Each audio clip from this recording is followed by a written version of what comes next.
सर्वप्रथमे मु आमर भास्कर चैनल को रेस्पेक्ट करुच्ची एवं आज ये जो क्वेश्चन आपन कले एक्चुअली मु छोट बड़ समाज सेवा कर आज को 23 वर्ष है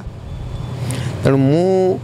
जो पुस्तक बंटन कली IAS OAS banking railway constable RI clerk PSO सब जो कली यहाँ गोटे मोर जागरण होची प्रत्येक युव समाज को सचेतन करवा बाहर जो कहते आम दादन खटुचु बाहर को चाकरी न मिले आम जाऊँ पाठ पढ़िले चाकरी निहाती अच्छी तेणु पाठ पढ़ाई निहाती निजपाई 6 ରୁ 8 घंटा टाइम देले जड़े विद्यार्थी यही बही पढ़ी जो आईएएस ओएएस आईपीएस जो बही देती से बही पढ़ी निजे निजर चाकरी पाइपर निज गोड़े छिड़ा हो पार यहाँ हूँ मोर सचेतन आउ से बही बांटा समय जो युवक युवती मैंने मत कहले आमर गोटे एक्वागार्ड दरकार